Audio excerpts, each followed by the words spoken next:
Like करें, subscribe कीजिए, bell icon को दबाएं ताकि हमारे वीडियो सबसे पहले आपके पास पहुंच सके। कुरान मुकद्दस की जिन आयात की तिलावत की है, मेरे अल्लाह ने जन्नतियों की और जहन्नमियों की डेफिनेशन को बयान फरमा दिया, उनका परिचय करा दिया कि जन्नती कौन है और जहन्नमी कौन है। अल्लाह पाक इरशाद फरमाता है, इन्नल अबरार लफी नईम व इन्नल फुज्जार लफी जहीम, कि बेशक नेकों के लिए हमने जन्नत बनाई है और गुनहगारों के लिए, फासिकों के लिए, पापियों के लिए हमने जहन्नम बनाई है।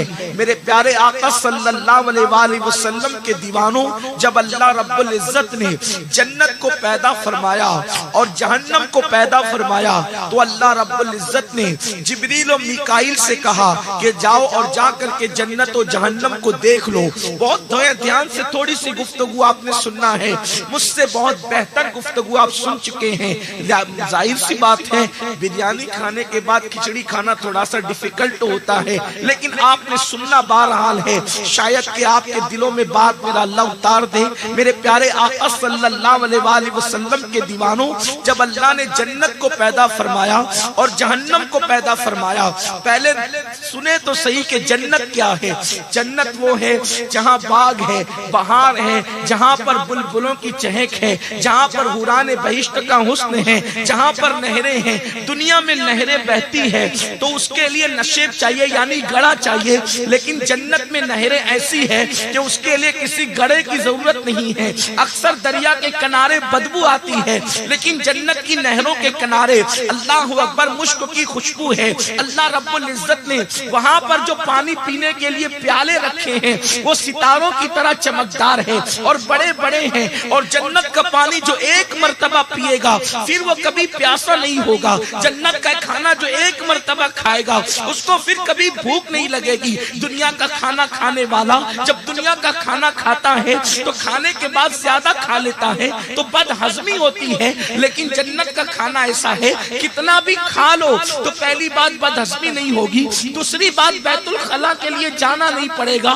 बल्कि खुशबूदार पसीने के जरिए से वो खत्म हो जाएगा। मेरे प्यारे आका अलैहिस्सलाम के दीवानों, जो जन्नत में जाएगा वो कभी नहीं मरेगा, फिर उसको कभी मौत नहीं आएगी, फिर उसको वहाँ पर नींद नहीं होगी, फिर उसको वहाँ पर गम नहीं होगा, फिर उसको वहाँ कभी परेशानी नहीं होगी। सबसे बड़ी बात ये है कि जन्नत वो जगह है कि कभी गौसुल आजम का दीदार होगा, कभी गरीब नवाज का दीदार होगा, कभी मखदूम अशरफ का दीदार होगा, कभी महबूब इलाही का दीदार होगा, कभी सिद्दीक अकबर का दीदार होगा, कभी फारूक आजम का दीदार होगा, कभी उस्मान गनी का दीदार होगा, कभी साबिर कलियर का दीदार होगा, कभी सैयदुस सादात मौलाए कायनात शेर खुदा अली के मुर्तजा का दीदार होगा। जिस हुसैन के नाम पर शरबत तकसीम करते हैं, जिनके नाम पे जाने कुर्बान करने की बात करते हैं, जन्नत में जब जब जाएंगे हुसैन पाक के दीदार का शरफ नसीब होगा, हसन मुजतबा का दीदार नसीब होगा। अल्लाह अकबर।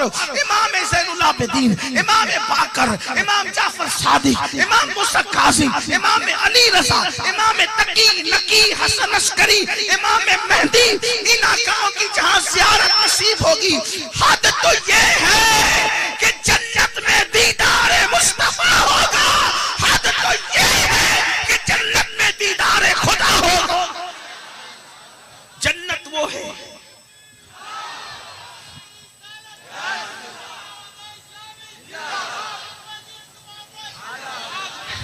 जन्नत इसलिए अजीज है कि वहां यारों का दीदार होना है, वहां प्यारों का दीदार होना है।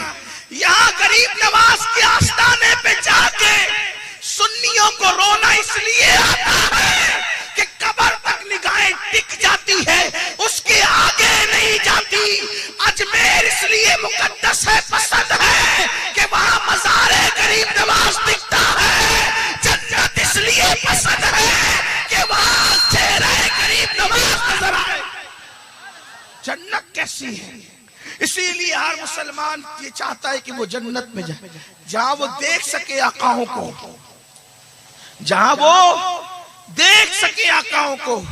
लोग कहते हैं ये क्या ज़ियारत लगा रखी है, ये क्या सलाम सलाम लगा रखा है, इधर सलाम पढ़ते हो उधर जियारत करते हो।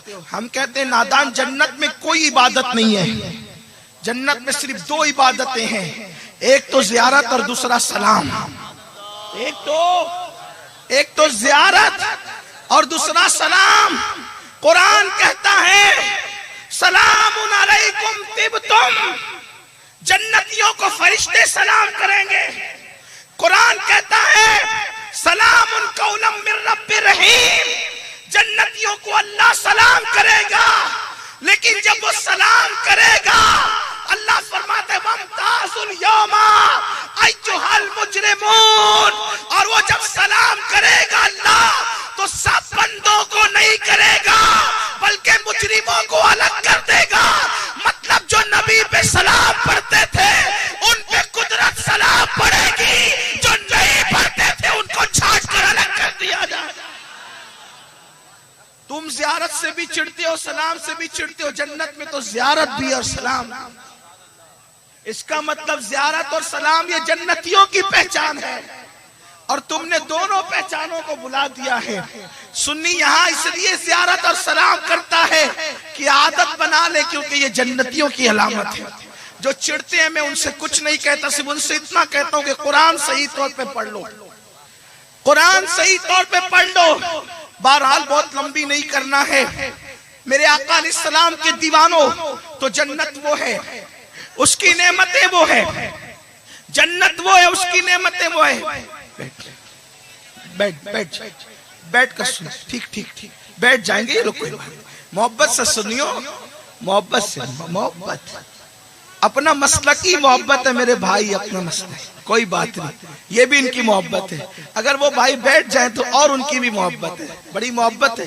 आप रात में 1-1:30 बजे खड़े, मुझे पता है ये सोने का टाइम है, और आपके यहाँ तो रात जल्दी होती है, इसलिए ये तो रात का आखिरी पहर है। लेकिन ये राजमहल वालों की मोहब्बतें हैं, इस इर्द गिर्द वालों की, कि वो यहाँ बैठे हैं, वरना इतनी रात तक जलसे में कौन जगता है। लोग तो घर चले जाते हैं, मगर मुझे ऐसा लग रहा है कि जैसे मगरिब बाद का टाइम है, ये भी आपकी मोहब्बत है।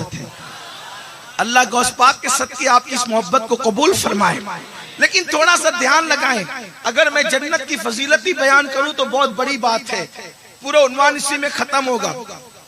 जन्नत वो है जहां जाने के बाद फिर निकाले नहीं जाएंगे।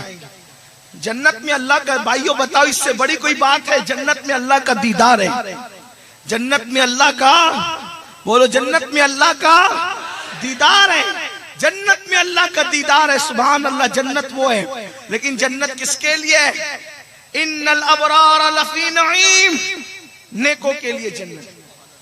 पापियों ने उसमें नहीं जाना, गुनहगारों ने उसमें नहीं जाना, अय्याशों ने उसमें नहीं जाना, आवारा गर्दी करने वालों ने उसमें नहीं जाना, बल्कि अल्लाह अकबर, जो नमाजों को में सुस्ती करते हैं, जो नमाजों में गफलत करते हैं, जो मस्जिदों को वीरान करते हैं, उनको जन्नत में नहीं जाना।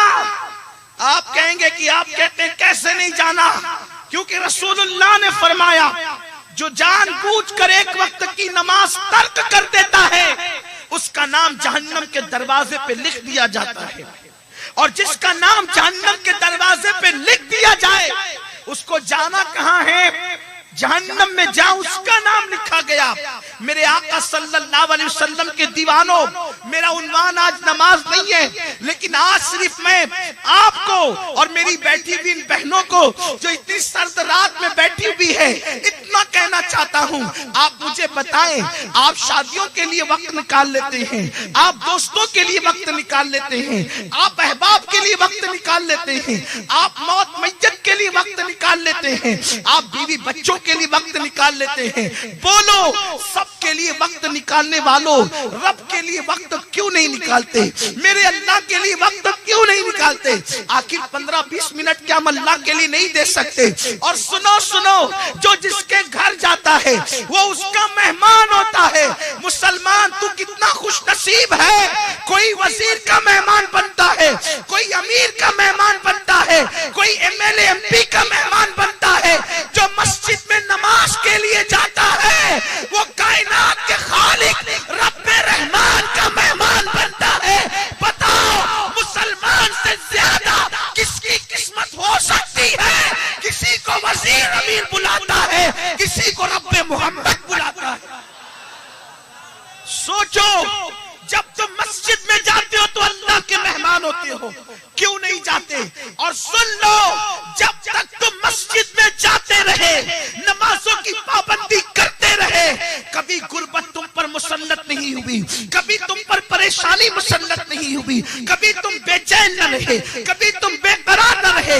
मगर याद रखो, जब से तुमने मेरे अल्लाह का सजदा करना छोड़ दिया, रब की बारगाह में सर झुकाना छोड़ दिया, तुम परेशान हो गए, तुम बेचैन हो गए, तुम्हारी औलाद तुम्हारी गद्दार हो गई, तुम्हारी बेटियां 30-30, 35-35 साल की हो गई, उनको अच्छे रिश्ते क्यों नहीं आते? दरअसल बात यह है, अल्लाह की चौखट से रिश्ता कमजोर करने वालों, सुन लो, अल्लाह रब्बुल इज्जत उस वक्त तक किसी दरख्त को कटवाता नहीं है जब तक वो दरख्त अल्लाह का जिक्र करता है। जब तक के कोई मछली अल्लाह का जिक्र करती है, उस वक्त तक कि वो मछली जाल में कभी नहीं फंसती। जब तक कि अल्लाह अकबर, कोई परिंदा मेरे अल्लाह की याद करता है, शिकारी उसका शिकार नहीं कर पाता। आप मुझे बताएं, जब परिंदा अल्लाह का जिक्र छोड़ दे, अल्लाह की इबादत छोड़ दे, वो शिकारी के जाल में आता है। जब जानवर अल्लाह का जिक्र छोड़ दे, वो कसाई की छुरी के नीचे आता है। जब दरख्त अल्लाह की इबादत छोड़ दे, तो उस पर लकड़हारा लकड़ियां उस लकड़हारा उस पर जो वो आरा चला देता है। इसी तरह अगर मुसलमान अल्लाह का जिक्र छोड़ दे, अल्लाह उसके रिस्क से बरकत उठा लेता है, उसकी मोहब्बत लोगों के दिलों से निकाल देता है। मेरे प्यारे आका अलैहिस्सलाम के दीवानों, सबके लिए वक्त निकालने वालों, अपने रब के लिए टाइम क्यों नहीं निकालते? और सुन लो, अगर तुम सजदे के पाबंद हो गए, अल्लाह तुम्हारी निगाहों में ऐसी तासीर पैदा करेगा, जिसको नजर भर के देख लोगे अल्लाह उसकी तकदीर बदल देगा। तुमने सजदे को समझा क्या है? तुमने इबादत को समझा क्या है? आओ आओ अपने रब की इबादत की तरफ आओ। तो मेरा उन्वान वो नहीं है, लेकिन अर्ज कर रहा हूँ मेरे प्यारे आका अलैहिस्सलाम के प्यारे दीवानों, उन लोगों ने, उनका ठिकाना जन्नत कैसे हो सकता है जो नमाजों में सुस्ती करते हैं, नमाजों में गफलत करते हैं। सुनो सुनो, मुमकिन है आपको परेशानी हो कि नमाज तर्क करके भी तो हम जन्नत में जा सकते हैं। याद रखना, मेरे आका ने इरशाद फरमाया, मन तरक सलात मुतअम्मिदन फक़द कफर, जिसने जानबूझ के नमाज छोड़ दी वो काफिर हो गया, वो काफिर हो गया। हदीस का लुग़वी माना यही है, लेकिन अइम्मे अहनाफ इसमें तावील करते हैं कि उसने काफिरों जैसा काम किया या वो कुफ्र की हद तक पहुंच गया। लेकिन इमाम आजम अबू हनीफा एंड इसी पे करते हैं कि जब कोई नमाज में सुस्ती करता है, नमाज नहीं पढ़ता, जब उसकी मौत का वक्त करीब आता है तो फिर वो मरने से पहले उसका ईमान छीन लिया जाता है। मरने से पहले उसका ईमान छीन लिया जाता है। और अल्लाह न करे वो मरने वाला जो नमाजों में गफलत करता है, कैसे मरता है? काफिर होकर मरता है, काफिर होकर के मरता है। मुसलमानों, अल्लाह की पनाह मांगो, अल्लाह की पनाह मांगो। अगर नबी का बेटा भी काफिर होकर के मरेगा तो उसको भी जन्नत नहीं मिल सकती। क्या हमारा बाप नबी है? हमारा बाप सहाबी है? नहीं। नबी का बेटा भी काफिर होकर मरे तो उसको भी जन्नत नहीं मिलेगी। क्या ख्याल है नूह अलैहिस्सलाम के बेटे के हवाले से? अल्लाह ने नूह अलैहिस्सलाम के बेटे के मुतालिक क्या कहा? लैसा मिन आलिक, ऐ नूह, अब ये तेरी अहल से, तेरी आल से न रहा। बताओ मुसलमानों, जब काफिर होने के बाद नबी का बेटा जन्नत में नहीं जा सकता तो अल्लाह न करे नमाज तर्क करने की बुनियाद पर अगर हमारा खात्मा ईमान पर न हुआ तो हमारा हाल क्या होगा? सोचो सोचो। अल्लाह अकबर। ईमान पर खात्मे की बात आई है तो अर्ज करूं, सरकार गौस पाक जैसी शख्सियत रोया करती थी, ए अल्लाह अब्दुल कादिर का खात्मा ईमान पर फरमा। गौस पाक से किसी ने पूछा, ईद के दिन आप क्यों रो रहे हैं? फरमाया, मेरी ईद उस दिन होगी जिस दिन मेरा खात्मा ईमान पर हो। हमने कभी ईमान पर खात्मे के हवाले से गौर ही नहीं किया। हम तो बड़े बड़े दावे करते हैं, हम जन्नत में नहीं जाएंगे तो कौन जाएगा? हम तो आशिक रसूल है। अपने आप को आशिक रसूल कहने से पहले अपने चेहरे को कभी आईने में देखा कि आशिकों के चेहरे यूं होते? अरे आशिक तो वो है कि पहली रात का दूल्हा अपनी दुल्हन के साथ है और नबी बुलाते हैं तो वो दुल्हन को छोड़कर जान देने के लिए नबी के कदमों में आ जाता है।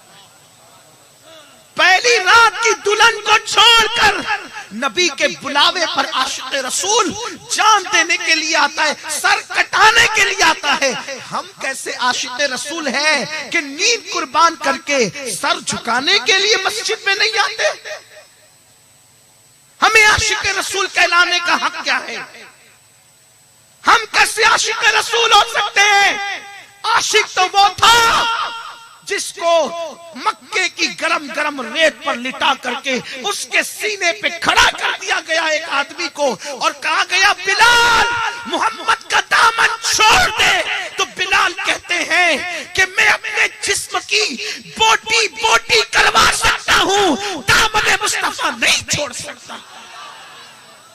तुम गाने की दहलीज पर नबी का दामन छोड़ रहे हो, तुम शराब की दहलीज पे नबी का दामन छोड़ रहे हो, तुम जुए की दहलीज पे नबी का दामन छोड़ रहे हो। सोचो, अपने इन हाथों में जुओं के पत्ते लेते हो, ताश के पत्ते लेते हो, हराम चीजें अपने हाथ में लेते हो। मेरे करीम आका ने फरमाया जो अपने हाथ में जुओं की चीजें लेता है जब क़यामत के दिन वो उठेगा तो उसका हाथ सूअर के खून में रंगा हुआ होगा। जो दुनिया में जुआ खेलते हैं, जुआ खेलने वालों, शतरंज खेलने वालों, ताश के पत्ते खेलने वालों, कौड़ियां खेलने वालों, मोबाइल पर 3 पत्ती गेम खेलने वालों, मोबाइल के बटन दबा दबा कर रात के 3-3 बजे तक जुओं की महफिलें सजाने वालों, तुम्हें पता है क़यामत के दिन जुआ खेलने वालों के हाथ सूअर के खून में रंगे होंगे। सूअर, सूअर, वो सूअर जिसको देखकर तुम्हें घिन आती है, जिसका नाम सुनकर तुम्हें घिन आती है। सूअर सामने से आए तो आप अपना रास्ता बदल देते हैं। क्या मजे ले लेकर के जुआ खेलते हो? ट्रेनों में जुआ खेल रहे हो, मोहल्लों में जुआ खेल रहे हो, घरों में बैठ के जुआ खेल रहे हो।